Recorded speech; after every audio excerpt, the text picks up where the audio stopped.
They say that the road is cursed. Locals call it Devil's Back Road, though you won't find that name on any map.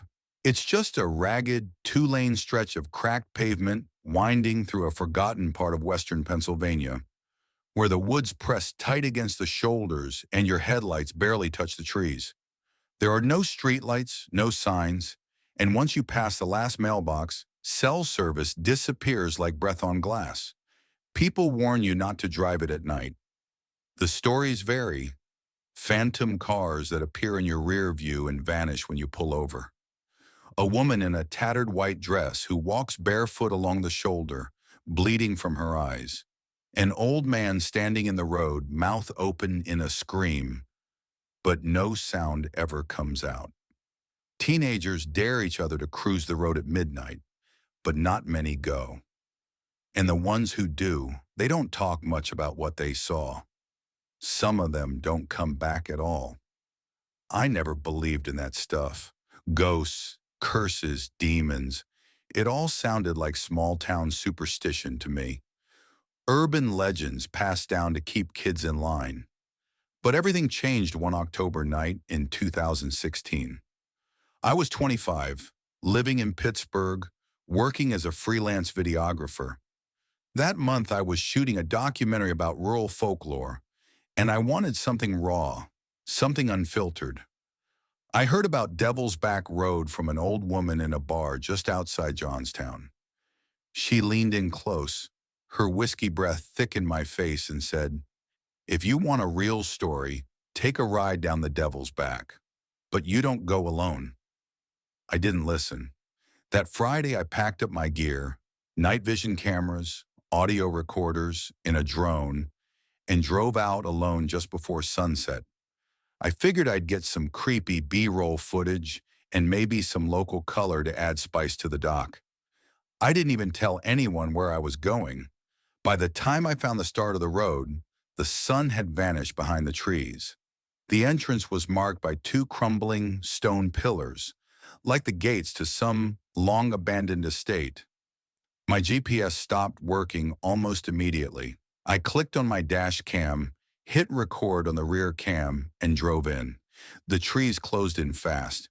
The sky was a deep blue bruise overhead, and the wind had died. Not a single bird, not even the buzz of insects. Just silence and the sound of my tires crunching gravel. About 10 minutes in, I saw the first thing that made my skin crawl. A deer stood by the side of the road, but something was wrong. Its head hung low, twisted almost completely backward, its neck broken, but somehow still standing. Its eyes were milky white, no pupils. When I slowed the car, it didn't move. It just stared at me. No, through me. I drove past it slowly, my pulse thudding in my ears. I glanced in the rearview mirror. It was gone. Not walked off, just gone. I told myself I was imagining things. Maybe the light played tricks on me. But deep down, something cold had wrapped itself around my spine and was squeezing tighter with every mile. Then the radio turned on by itself, static, loud and sudden. I jumped and hit the power button, but it wouldn't turn off. It cycled through garbled voices, whispers, laughter, crying, until it landed on an old country song I didn't recognize. The singer's voice was slow and syrupy, and the lyrics were wrong. Not poetic, not romantic. The words sounded like threats. "You took the wrong road. You took the wrong turn. Now your skin's gonna blister. Now your eye's gonna burn." I yanked the keys out of the ignition. The car didn't stop. The engine stayed on. The radio kept playing. And then the lights died. Headlights out, cabin lights out. My screens went black. I was sitting in total darkness, engine running, music still playing, frozen in place. I reached for the door handle. That's when I saw her. In the rearview mirror, a woman stood behind my car. She wasn't there before. Her dress was soaked, clinging to her pale, bloated body like seaweed. Her hair was black and stringy, covering most of her face, but I could make out the edges of her mouth, stretched impossibly wide in a grin that split her cheeks. She raised her hand and pointed, not at the car, not at the road, at me. I slammed the car into drive and tore forward, tires spinning on loose gravel, the radio screaming behind me.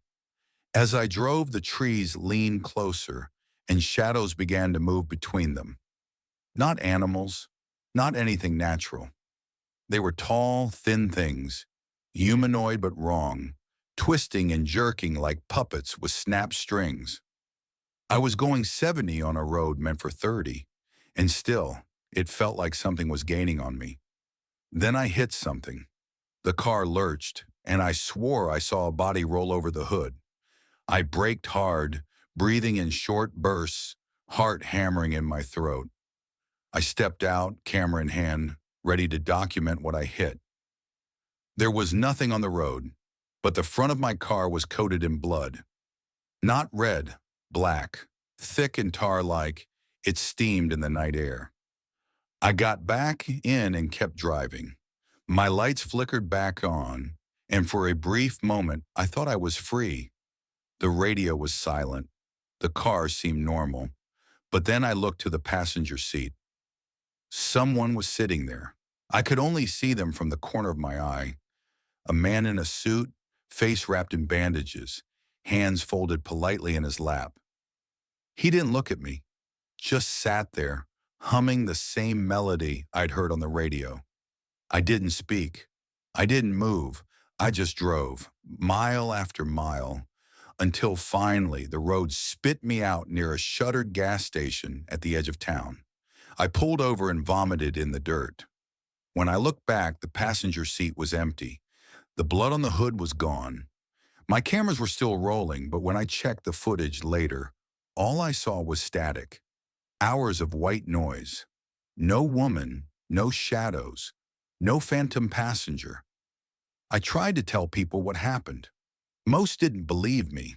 Some thought it was a marketing stunt. Others called it a psychotic break. But one man, a retired cop, pulled me aside and said, "You're lucky. Most don't come back from that road. Or if they do, they don't come back right." He showed me a photo of his son, missing since 1998, last seen driving a rust-red pickup toward Devil's Back Road. The same kind of truck I thought I saw in my rearview mirror that night, tailing me through the trees. I never went back. But sometimes late at night, I hear that song again, not on the radio, in my dreams. You took the wrong road. You took the wrong turn. And I wake up with my car keys in my hand, mud on my boots, and black tar under my fingernails.